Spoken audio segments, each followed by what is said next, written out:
We are live. Hello, everyone. This is My Two Cents. Welcome to the first October Patrons Hangout.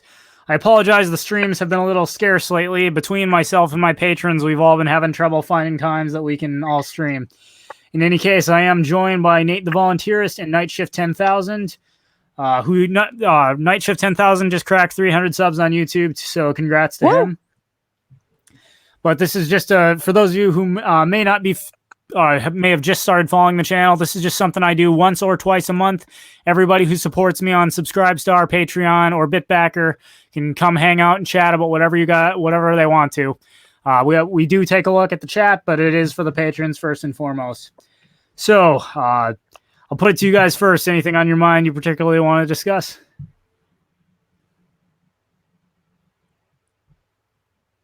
All right.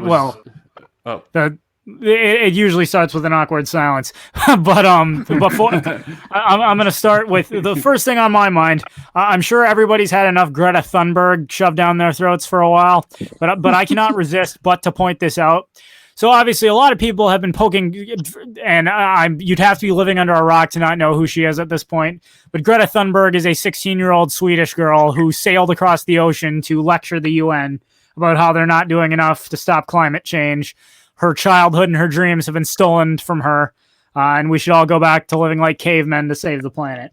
But anyway, she is most famous for organizing. Well, I'm sure her parents are pulling her strings, and they have connections to several Soros-funded groups.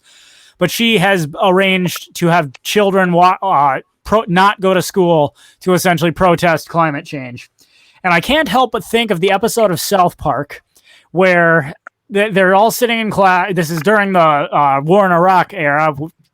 And Mr. Garrison's like, all right, students, there's going to be a walkout to protest the war. So if you're for the war in Iraq, so if you're against the war in Iraq, leave school. And if you're for the war, stay here and we'll do math problems. And then the scene cuts and they all go running out of the school. We got out of school. We got out of school.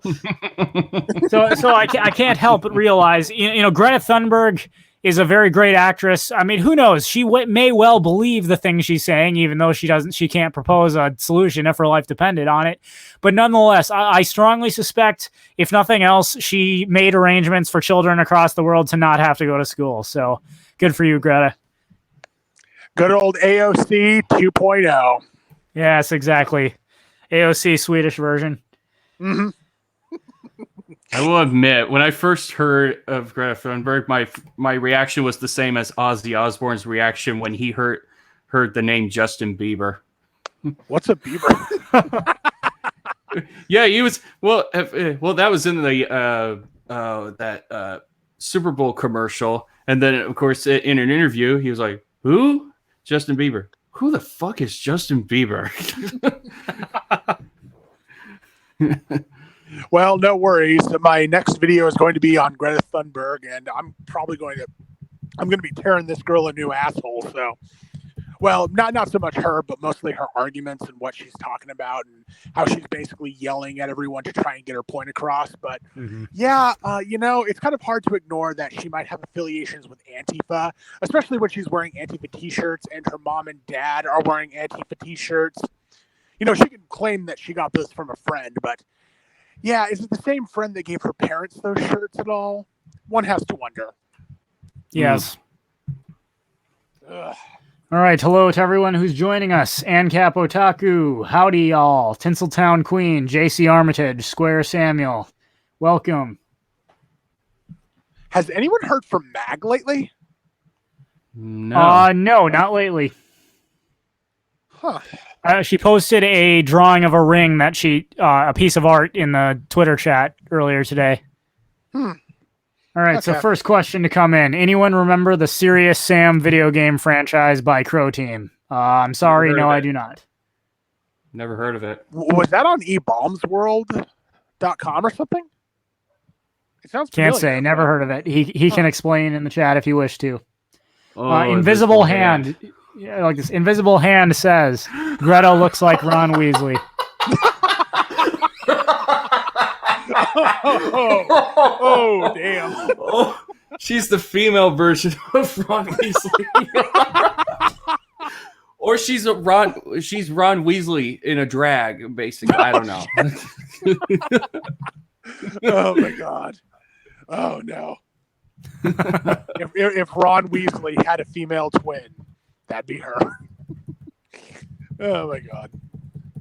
They decided to clone Ron Weasley and turned it into a girl, basically. Mm.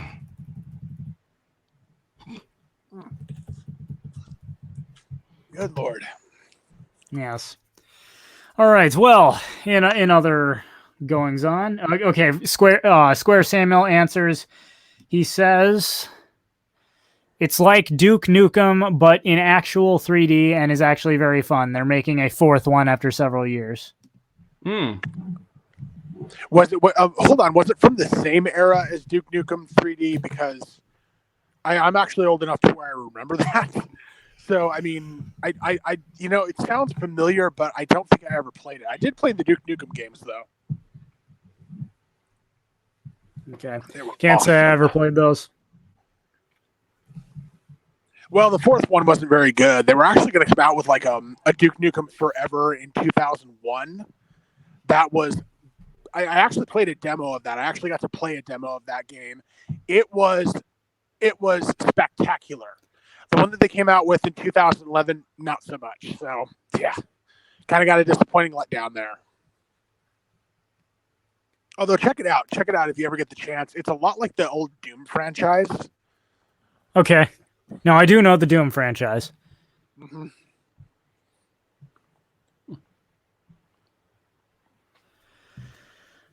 Oh, Albedo's got a question.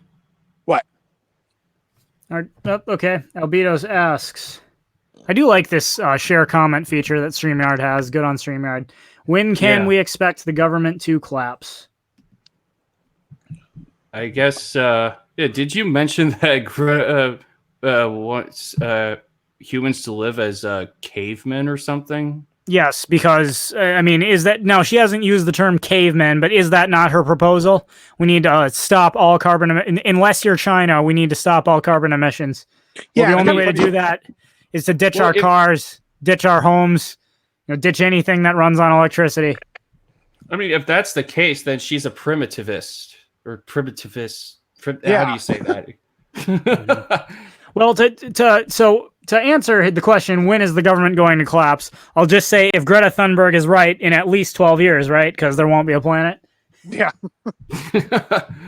Or what AOC said. Mm-hmm. And then we confront her on that, and she's like, "Oh no, that's not what I said." Of course, and PolitiFact backs her up and says, "Yeah, she said that, but she didn't say that." Yeah. Yep. Personally, I've never been one to try to be a prophet. I mean, there are things that can more or less tell you it's coming faster or coming slower, but I wouldn't presume to be able to set an exact date. Yeah, don't do it. Just don't do it. It's not... seriously, just don't. Don't. I'll say this. More than likely, it's when the dollar collapses. Yeah. Which is coming up pretty soon, too, honestly. No, that I would say is in the realm of the next 10 years. Oh, yeah. I mean, obviously, that reminds me. I could be wrong, but I would be very surprised if it doesn't happen within the next 10 years.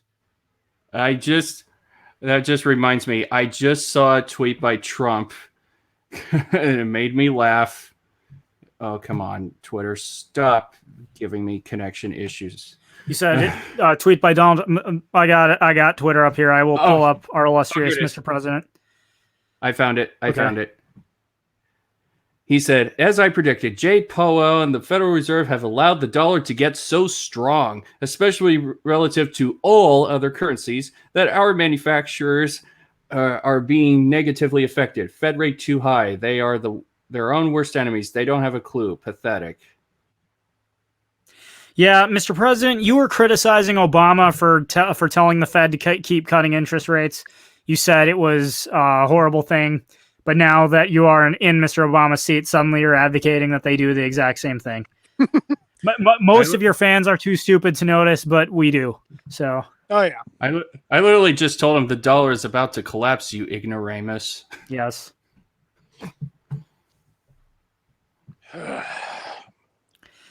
Now, Buy Bitcoins, people. yeah. Now, Bitcoin has dropped significantly over the past couple of weeks. Now that's not to say it's not going to go back up. I believe it is, but I did find that interesting. Well, if the dollar collapses, it'll skyrocket. Exactly. So seeing as it's been going down, now is probably a time to invest in more. I know I did. Oh, Taku just mentioned something, saying that Greta should someone should teach her about anarcho-transhumanism. Right. I mean, the idea, which transhumanists believe that the best way to abolish the state is advancement in technology, if I'm correct. I know absolutely nothing about it, so I don't presume to comment. I actually do know something about it, and yes, that's pretty close to what it is exactly. I'm actually going to be doing a video on it later this month. Somebody actually requested that. I'm going to be doing the video on it. But yes, basically what you said, that's pretty much what it is. But you have to accept it. It doesn't have to just be through advanced technology. It can also be through like genetic augmentation, kind of like any advanced bodily augmentation, both technological and biological, will work. But yes, it is a means by which to try and abolish government, trying to abolish government control through technological and even biological means. So, yeah. Yep, there you go. And here's the thing. To be totally honest, I'm going to go into this. To be totally honest, Greta Thunberg probably is a quote-unquote anarcho-primitivist, because if her and her parents are actually loyal or within the ranks of Antifa, Antifa, they tend to be quote-unquote ANCOMs, or anarcho-communists, anarcho-syndicalists, and ultimately that does kind of funnel down to anarcho-primitivism, or at least it kind of evolves into it more or less. So, well, Antifa typically at all their rallies they wave the ANCOM flag. Yeah, there you go. Yeah. I don't know. She might be a big fan of the Unabomber, since he's also a anarcho-primitivist. Probably, honestly, because he literally wrote a manifesto. He's against self-ownership. All the rest of the stuff that primitivists complain about. It says that we should all live in nature. Pretty much. Yeah. Hey, I'm for coexisting with nature, but not letting it overwhelm us. Yeah. Yeah. We're at the point where it's not possible for us to live as cavemen. Exactly. Mm-hmm. I mean, that's the thing about anarcho-transhumanism. I actually like to call it the anarcho-capitalism of the future, based on kind of what it is. I also like to call anarcho-primitivism the anarcho-communism of the future, if there is a future, that is. I mean, the primitivists are technically communists. Technically, well, yes, absolutely. So, but in Greta's case, she's more primitivist than communist, or she's mixed of the two. I don't know. I'd like to see what her house looks like. Does she sleep in a comfortable bed? What mansion? What were all the amenities that were on that sailboat she traveled across the ocean in? Oh yeah. And further, how much? Here's what I'd like to know. The parts of that sailboat were probably manufactured in Chinese factories somewhere that had very high carbon emissions. So when you consider the carbon emissions it took to build her sailboat, how much carbon emissions did she actually save? Right. And I mean, it's so funny. She tends to go at the United States government the most about carbon emissions, about climate change. But, I don't see her learning Chinese learning Chinese and going to China and talking to them at all, even though they pollute it like 3 to 4 times the rate that we do. Yeah, China and India are the top 2 carbon emitters in the world, and yet none of these climate change advocates are saying anything about it. Mm-hmm. It's all the West. White males are wrecking everything. Because white males are the new bourgeoisie. And of course, Night Shift and I tackled that in our collab on AOC and the new Spectrum of Privilege. Yep. That was fun. Okay, here's a question. Who here reads the comic strip Dilbert? Oh, me. Dilbert? Love that. Okay, y'all see the I think this was May of 2017, so it's been a while, but this one is still hilarious. It's the Dilbert did a comic about climate change. And here, let me find it. You're talking about Dilbert the comics? The Dilbert the comic strip. Written by, what's his name? Scott Adams? Yes. Okay. So here's the yes. comic strip. So Dilbert and a number of the other people are sitting at a business in the conference room, and the boss says, "I invited a climate scientist to explain the risk of climate change to our company."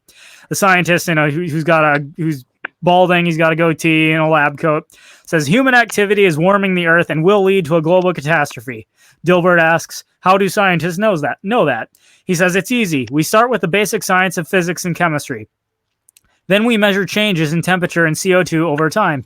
We put that data into dozens of different climate models and ignore the ones that look wrong.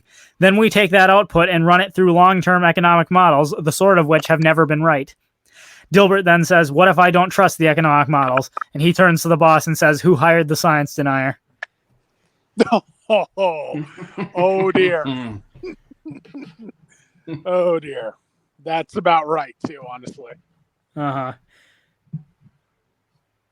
Which, I mean, I've always said I'm not a scientist, so I'm not in a position to judge whether exactly what effect, if any, human carbon emissions have had on global warming. All I'll say is this planet has been spinning for 4 billion years, has gone through however many stages of climates, ice ages, everything else. You really expect me to believe that human carbon emissions are going to be the thing that destroys the planet? Yeah, really. I mean, honestly, and I know I brought this point up before, and about how like the maximum occupancy of the Earth is supposed to be like 9 billion people. Yes.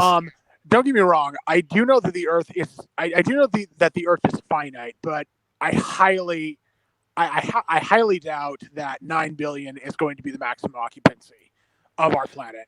Yeah, and we'll see. Seeing as people have been, the Malthusians have been making this prediction since the 1800s, and every time we keep sailing past the max number. Mm-hmm. Yeah, I mean, we're probably going to get into the late 2020s, early 2030s. We're going to get up to 9 billion, and they're gonna come out with, "Oh no, we were actually wrong. It was actually 12 billion. 12 billion is the maximum occupancy." Then we're going to get into the 2060s, and we're going to get up to 12 billion, and they're going to say, "Oh no, actually no, we were wrong. 15 billion is the actual maximum occupancy." You're giving them too much credit, Night Shift. They'll never admit they're wrong. They'll just deny they ever made the previous claim. Oh, probably too. They'll probably go that route too. It's just, yeah, it's either going to be one or the other. It's going to be one or the other on that one. Well, but, it's best to mention the never-ending cycle that they keep putting on. Oh yeah. So that way people can look back and go, "Oh yeah, I didn't realize that." Yeah, exactly. Mm-hmm. Y'all remember the movie? Did y'all ever see the movie The Day After Tomorrow with Dennis Quaid? Yes. Yeah, that came, I mean, I forget, it's been a while since that one came out. But so in that, the premise was melting ice causes the whatever current it is that brings warm water to the East Coast to stop, and then like within 3 days, the entire planet freezes solid. I remember that. I mean, that movie was absolutely terrible. South Park even did a parody of that movie, and it was the one where everyone starts panicking because like they thought it was going to be like, it's like, it's going to happen 2 days before the day after tomorrow. Oh yeah, my God, that's what Cartman and Stan steal a boat that breaks a dam, and then they blame the dam breaking on global warming. Mm-hmm. We didn't listen. Like nothing's happening. Yes. Oh, that was such a great episode. I loved that. Yes. Oh, and I do want to bring up something, because right after I want to bring this up. Right after the Greta Thunberg episode, I'm still doing that one for Mini AOC. I'm going to be working on that. And some good news, Mini AOC has made her return to Twitter. She's made her return to social media. And I'm still doing the video. I'm very happy about that, but it's more going to be against like bullying and whatnot. And I want to make this very clear.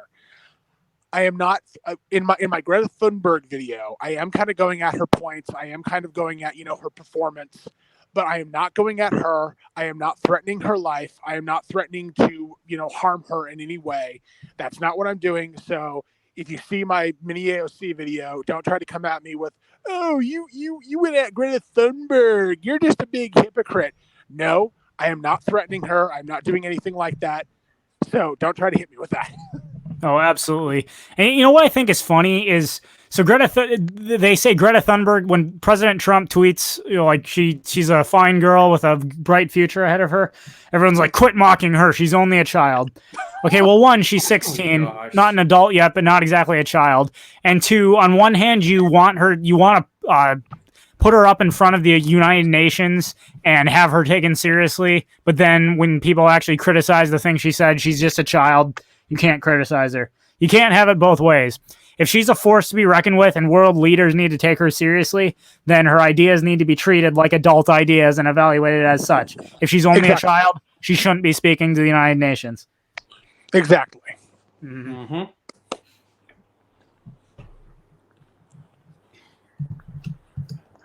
And I don't know what else is currently going on. Oh my gosh. Is there anything else? I want to mention, we haven't had an episode of 2 Day with 2 Cents for a while. That's not because I'm not available, but honestly, current events suck. That at least the ones that are being reported. And I know I could go like the cool capitalist kids and hunt down the real news stories, but the purpose of 2 Day with 2 Cents was more or less to comment on those things that are big in the media sphere. All right. I mean, that's a good thing that my show is mostly a general topic show than a headlines type show. Yeah. No, at least I originally started 2 Days with 2 Cents with that intent.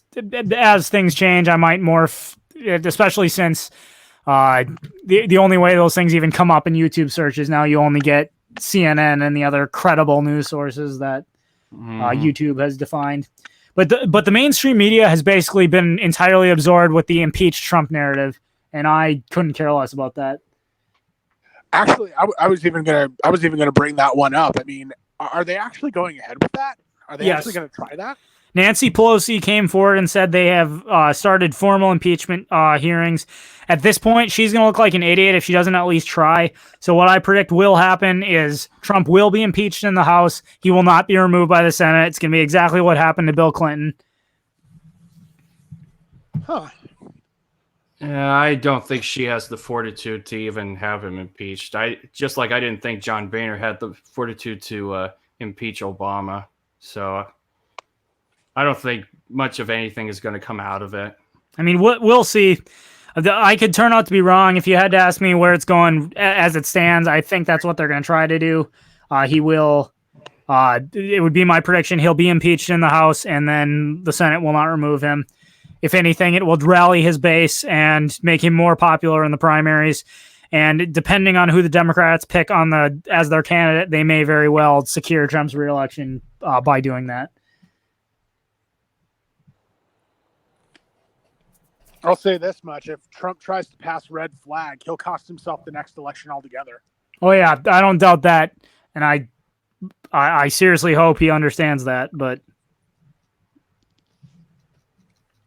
I mean, here's the thing. I mean, I don't know if he's actually dumb enough to try to pass red flag laws, but I'm almost hoping that he will try to do it, because in that case, he will actually cost himself the next election, even though probably someone in the Democratic Party will get elected, which is, boo, that's 10 times worse.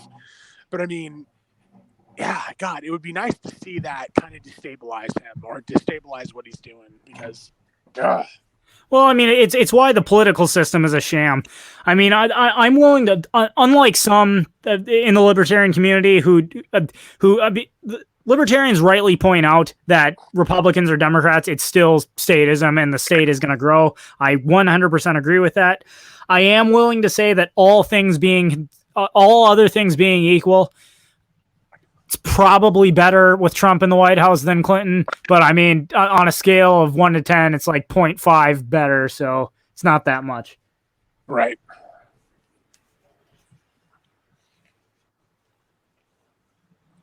Square Samuel says, hang on.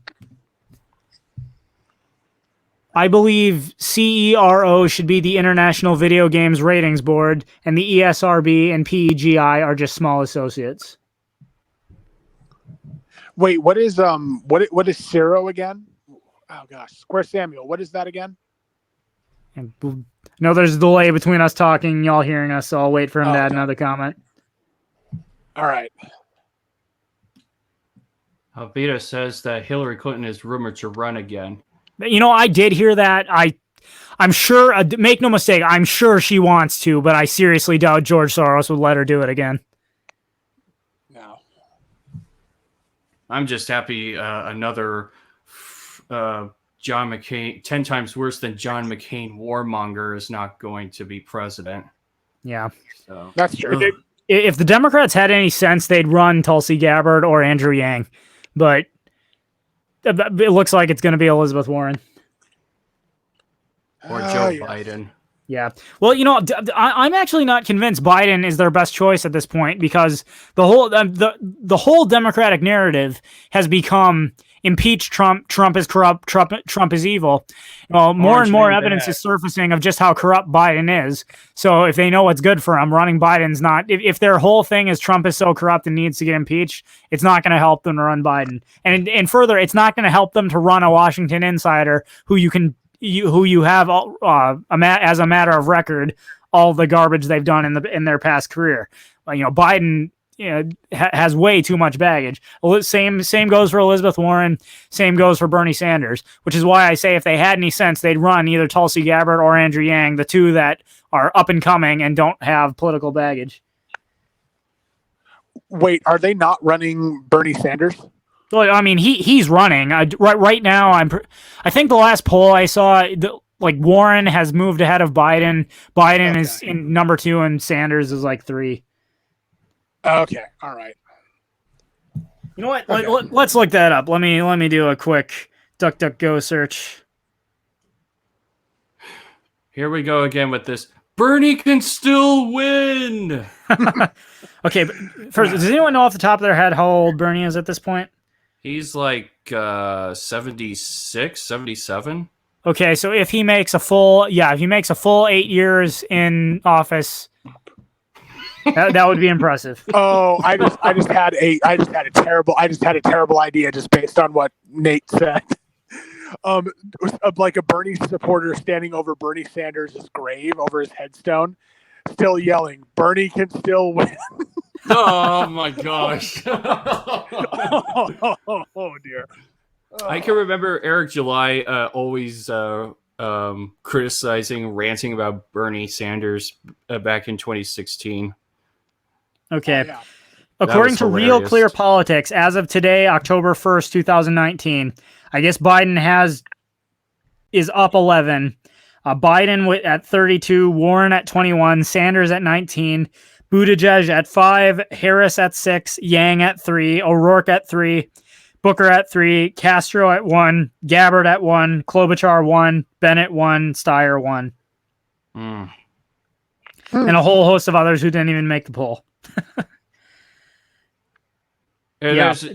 I knew all along that the Democrats are not going to let Tulsi Gabbard anywhere near the presidential nomination. Oh, of course I knew not. from the beginning. No. I knew from the beginning. Now, I got to say on Tulsi Gabbard, I was a guest on the Dark Conservatarian stream where we looked through in detail all of Tulsi Gabbard's policy proposals, and they're pretty awful. But the one thing that sticks out is at least she's anti-war. For the most part, at least. Yeah. Did she claim that she's anti-war? Oh yeah, she's been pretty clear about that in most of her debates. She's also like a colonel in the National Guard or something. Army. She's U.S. Army. She's like a lieutenant colonel. Okay. Oh, she also destroyed. She also totally destroyed Kamala Harris on drugs. That was pretty hilarious. The exchange between her and Kamala Harris was pretty hilarious, especially when Harris is talking about. She points out that Harris has been so anti-marijuana her entire career, but then she laughed when asked if she ever smoked marijuana. Nah. Oh yeah. Honestly, after President Obama, I've got to say this. Any one of these people that says they're anti-war is very suspect. Oh, of course. And you know the problem is the deep state is so pro-war that even a candidate who claims, I mean, I'm willing to bet there have been candidates who ran on the platform of being anti-war and may very well have legitimately believed they were anti-war, and when they got in the president's seat, they learned that they don't call the shots, the deep state does. and you are going to war. Exactly. War is Everyone bad for the thought- economy. War is bad for the world, but it is good for the central banks. So make no mistake. So long as there are central banks, there will be wars. Everyone Oh, yeah. thought Trump was anti-interventionist, and I'm like, no, he's not. He's there. He literally was saying in his speech, he wasn't talking about ending the wars. He was saying we need to go and fight these wars the right way. Mm-hmm. Well, And- the dumbass almost caused World War III twice when he attacked Syria with those TOW missile strikes or those Tomahawk missile strikes. And almost got- the what? You mean the ones that Brian Williams went? Oh, what a beautiful sight! Yeah, those. Oh, I mean, And Syria is literally aligned with Russia and China, and Russia and China. I mean, I know that people don't think that they will make good on their threats of being aligned with Syria and going to war in their favor, but they'll do it. I mean, oh God, it almost caused World War III to happen twice. What are people not getting here? oh my gosh. Yeah. Oh yeah, I remember Fareed Zakaria. He would stand up, put his hand on his heart, and he was like, "Trump just became president." Oh God. That was so pathetic. It was pathetic. Wait, what were you about to say though? My 2 cents. I was going to say the geopolitics and economic ramifications of war, especially in the Middle East, but now the South China Sea and other places. I mean, there are a lot of factors that go into why those things happened. Rather than make this discussion too complex, all I'm going to say is anytime the U.S. government says we're going to invade a foreign country because the people there are oppressed and they need our help and we need to support global freedom and democracy worldwide, get real. Do you really believe that the state cares about the freedom and democracy of people around the world? If we're going to war somewhere, you can bet it's because it's lining the pockets of some deep state operative. Amen to I mean, that. look what happened in Libya. We're gonna save the people from Gaddafi. And I think the slave markets were set up over there. Oh, yeah, there are now open slave markets in Libya for the first time in however many centuries. Thanks a lot, Hillary. Yeah, everyone can. There's a distinct pattern here. Saddam Hussein announced that he was going to start trading oil for euros, and within 6 months, we invaded Iraq and toppled his government. Gaddafi announced that he was going to start create his own gold-backed currency with which to start trading oil, and within however many weeks it was, we invaded Libya and killed Gaddafi. I'm starting to notice a trend here. Oh yeah, you'd have to be blind not to in this case. Mm-hmm. Yeah, and they're gonna try to do the same thing with Assad. Oh gosh. The bottom line is, if the U.S. if any foreign country takes an action that harms deep state interests, the government will manufacture a reason to invade the country. Mm-hmm. So, whatever reason the media sells you as why we're going there, probably it might be true, but it probably has nothing to do with why we're actually going in. In any case, the deep state intelligence agencies and all that, they can always come up with a reason for why we have to invade. Yeah. And the majority of the public will eat it up. Well, keep in mind that the media is controlled by the CIA's Operation Mockingbird, so it's not too surprising that all these narratives are being pushed forward by the media. And I want to believe that Trump is going to be smart enough not to try and attack Syria again. But I mean, God, it's like I said in my trade war video that my 2 cents just mirrored. It's like he thinks he's invincible. It's like he thinks that nothing can hurt him. And Russia and China alone may be a minimal to intermediate threat to us. But I mean, if Russia and China both went to war with us together, that would be a nightmare. That would be an ungodly, nightmarish scenario. Even if it didn't go nuclear, I mean, it would be horrible, and that's something that Trump doesn't seem to want to be able to grasp. And I hope see, that's Trump's whole thing, though. Donald Trump's whole business plan, his entire life, has basically been Trump. The brand name Trump is the best at everything it does. Trump golf courses are the best golf courses in the world. Trump hotels are the best hotels in the world. Trump steaks are I understand this is not one of his most successful business ventures, but Trump steaks, they were a thing. Trump steaks are the most delicious, best steaks you will ever taste. Like, I don't think anyone believes for a second that every one of Trump's business ventures has been a success, but Trump is a deny till you die kind of person. Everything he does, he will convince himself. He will talk himself into believing that everything he does is the best decision in the world, and he will not back down on that. Absolutely. So pretty much no matter what he does, even if he himself realizes how dumb something he did was, he's a deny till you die type. Everything Donald Trump does is the greatest thing in the world, and he will not back down on that. As the nukes, you can just see it now. As the nukes are going off in the background, Donald Trump will be standing in the White House shaking his fists, saying, "I am the best president who ever lived." Oh, yeah, totally. I have no doubt of that.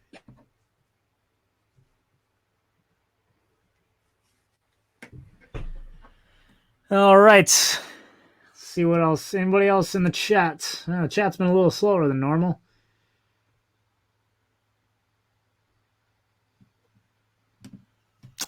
All right. Well, as per the usual, I'm going to get to the point in chat where we've kind of run out of things to discuss. So I'm going to start going through Twitter and looking for something to start a conversation. Otherwise, we can always call this one short if we have to. But Well, I thought of something.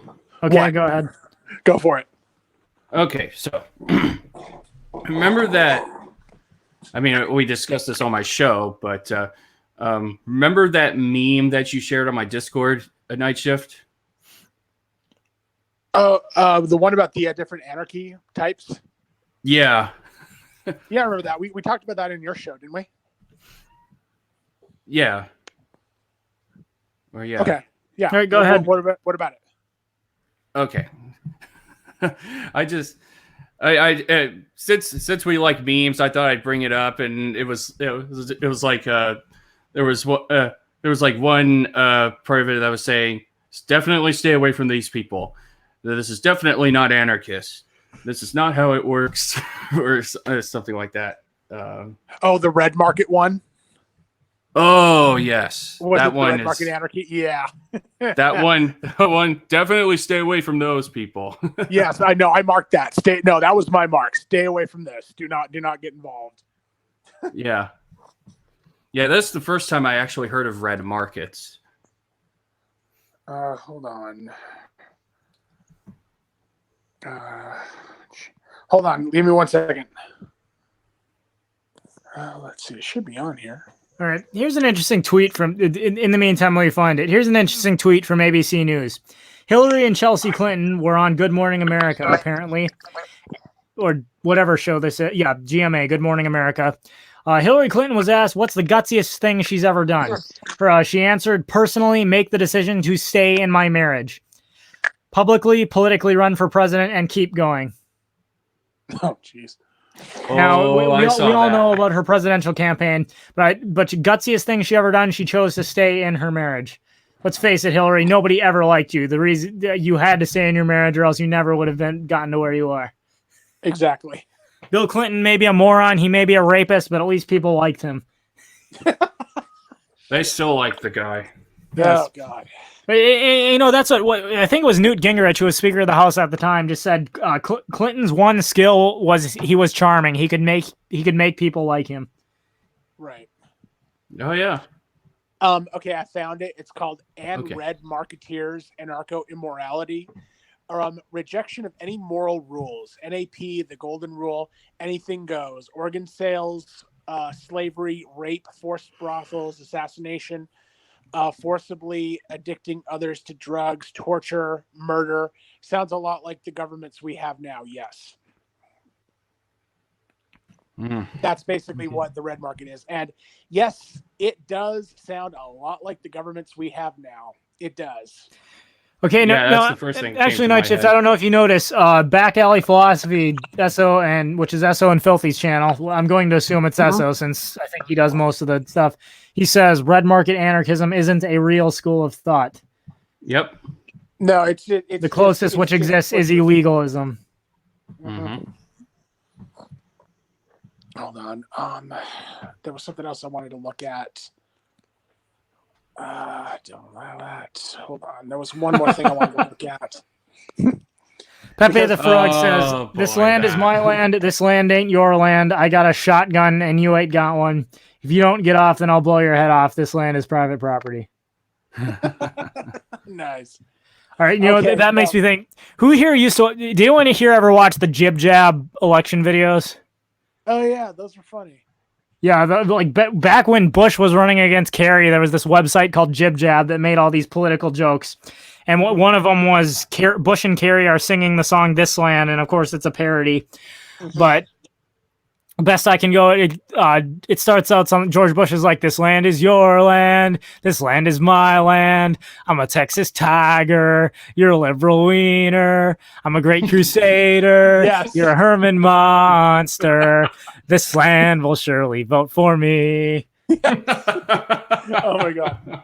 Oh no. And then like the most brutal part of that video was when the Native American dude shows up and he goes, "This land was my land, but now it's our land."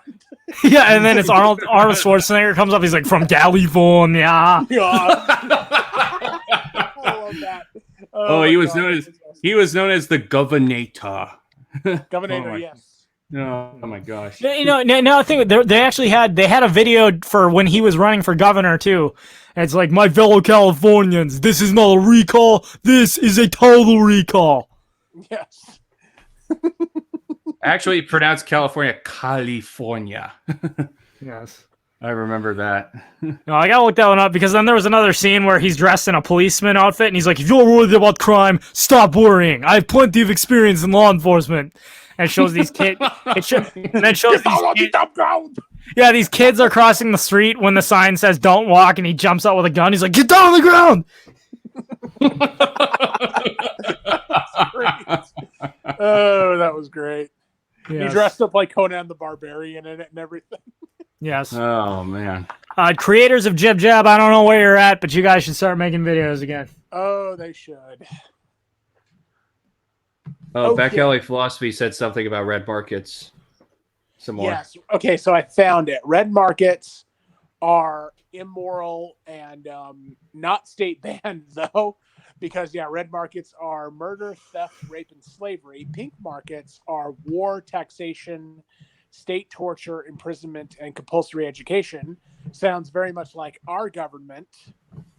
And then it goes into like white markets, gray markets, and black markets, which white markets are legal employment, legal business, taxed goods, regulated goods. Gray markets are, of course, employment off the books, untaxed goods, unregulated goods. And then black markets are some drugs, some sex, and some weapons.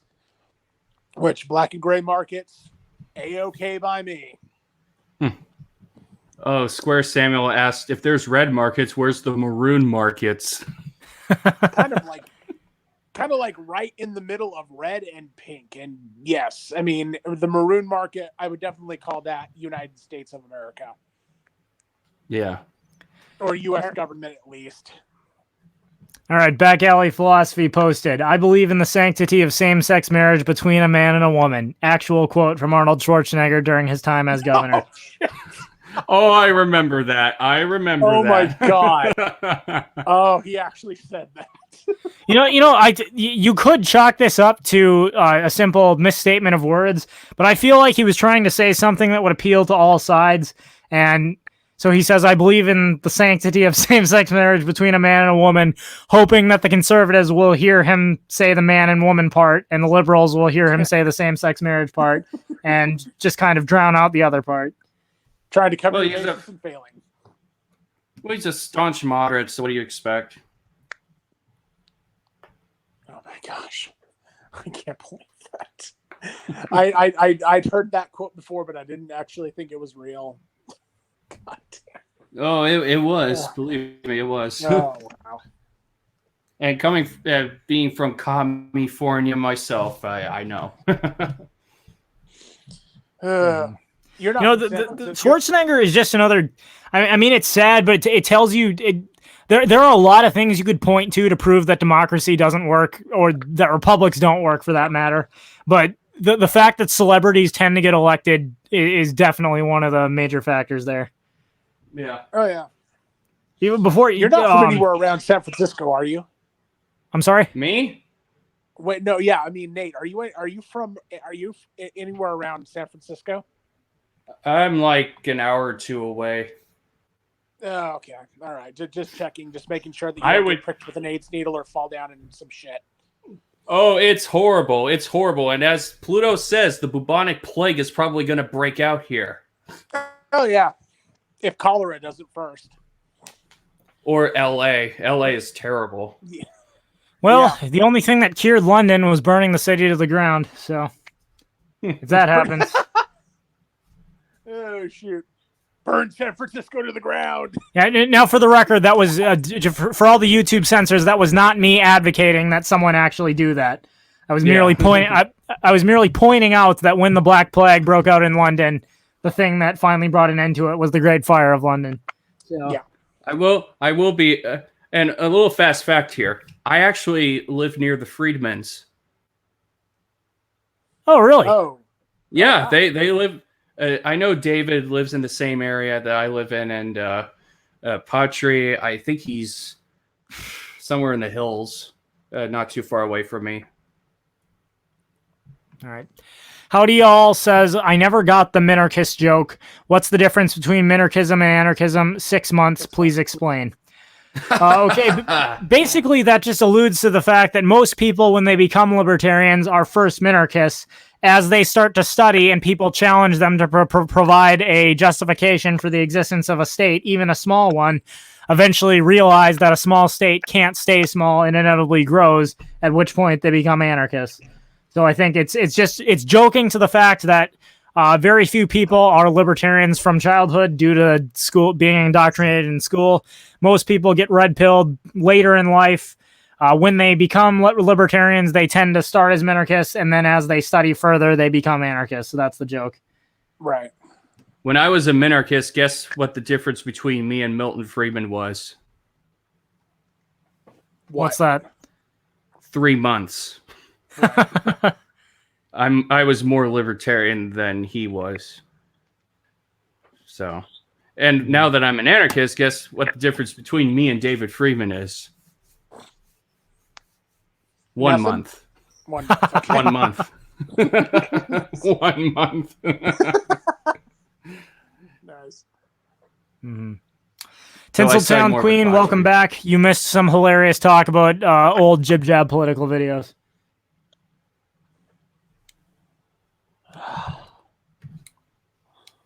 Back Alley Philosophy says Milton Friedman is a hack. Changed my mind. I don't know, Nate. You want to take a stab at that one? I'm kind of tired right now, so I'll do it another time. All right. Yeah, I think this stream has started to hit the non-serious aspects of it. So, but Milton Friedman, like many historical economists / public figures, I can't say I obviously don't agree with him on everything. I certainly think he had a number of good things to say. I believe, if I'm not mistaken, he did advocate central banking. Yes and no. Okay, or at least he was well. Well, at least he was way better than the other than other people who advocated for the Fed, because he criticized the Fed for creating the Depression, yet he thinks that it handled things wrongly and should do it the right way. So that's why it's a yes and no. You know, no doing things the right way I will with quickly say. Yeah. I have found that when you first start studying economics and you start learning about the different schools of economics, a lot of people at first glance can't tell the difference between the Austrian and Chicago schools of economics. And that's because, at least when it just comes to Econ 101 stuff, they are in agreement about a lot of things. When you start looking closely, Austrian economics tends to favor gold or market-determined currency. The Chicago school tends to support a central bank-like issued government-controlled fiat money, or at least a number of them have. I don't want to make too broad of a statement, but I do remember Milton Friedman did debate Walter Block, and Milton was saying that the government should pay for the roads, and then Walter Block said, "Well, in that case, you're a road socialist." Mhm. Yeah, SO confirms Milton Friedman was a proponent of central banking. Yeah, I was pretty sure he was. Yeah. He also technically. advocated a negative income tax, which is kind of like a universal basic income. Now, I do want to give Milton Friedman more credit on that front, because I believe he said not so much that he supported a negative income tax in principle, but he saw it as better than the welfare state as it was. And if that's the comparison we're making, he's probably right about that. I don't think it really makes much of a difference, because, as I argued in my universal basic income videos, even if you abolish all welfare and replace it with a universal basic income, you'll still have the same problem where people will start complaining the UBI isn't high enough. As Ludwig von Mises pointed out, if there's any inequality at all, and inequality isn't evil, there will always be those to complain, and it'll be only the politicians who promise to raise the UBI will get elected. So Exactly. Yeah. Actually, even by that logic, there won't be there. I mean, between the UBI and welfare, there really isn't that much of a difference between the two. I mean, there's almost no difference there, actually. I mean, like I said, the benefits are so minimal and so short-lived that it really doesn't make much of a difference. The only thing you can say about UBI is, like Andrew Yang's plan. If every American, no matter what, gets $1,000 a month, at least it removes a lot of the administrative work, because they don't have to determine whether or not you qualify. Everybody qualifies. But it nonetheless costs $3.8 trillion. How long do you think it's going to be? Well, how long are people going to be satisfied with their $1,000 a month, especially once supply and demand reallocates resources back to right where they were? It'll get to the point where the next politician is going to have to promise to raise it to $2,000, and so on and so forth. So, I actually found an interview with David Friedman, and he was asked if his dad would have become an anarchist since Milton later on in life became more and more libertarian. He used to hold some status positions where he was like, oh, wait, I was wrong about that. Though, and then David's answer was basically, I don't know. I mean, we don't know for sure if Milton would have taken that last step into anarchism. It's hard to know. Yeah. I mean, David said that Milton's view on anarchism was that it might work, but probably wouldn't. So, hard to know. Oh, shoot. all right, hang on. I can't resist but to talk about this. All right, Square Samuel says San Francisco has fallen to the Rat King. Yep. Does anyone here besides me know what the Rat King is? All right, clearly Tinseltown Queen does. I think I know. It was like the Rat King from the Nutcracker. Yes, from the Nutcracker, the seven-headed mouse king. Okay, there we go. Ooh. The racket, yeah. Actually, no, that kind of almost reminds me of more of the Scavens from the game Warhammer. The Scavens are the rat people that infested like cockroaches and stuff like that. It more reminds me of a place that's infested by them. It kind of is like the Rat King. It's just they're more disgusting. Mm-hmm. I had a cartoon version of the Nutcracker when I was a kid, and it's been I was really little. I can barely remember this, but it was whatever, like the Mouse Queen comes to the baker or something and says the mice want food. Will you please just give us some food? And they do, and then of course mice overrun the castle, and when they come in, they're all like mice everywhere. At which point the king orders them out, and the seven-headed mouse king comes to take his vengeance and turns the daughter into, like, messes up her face or something, which is the only way she can be cured is if she eats from a nut that nobody can crack. So they have all these people come to the castle to try to crack the nut, which is where the Nutcracker comes from. I'm gonna have to look that up. I'm not sure I'm telling that correctly, but that's something like that. Oh, jeez. All right, got about 5 minutes left for those in the chat. If there's anything else you'd like us to discuss, now is the time. Hit us with something. Come on. Okay, according to the Tinseltown Queen, I do remember the Nutcracker narrative, so maybe I have a better memory than I thought.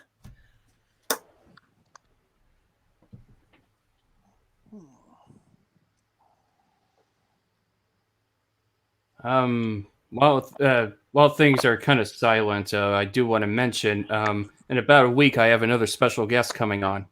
Who is it this time? Walter Block's friend Michael Edelstein. Okay. He's kind of like the Jordan Peterson of anarcho-capitalism. He's a psychologist. Oh, cool. Okay, interesting. So, and I think he does his practice in the Bay Area where I live.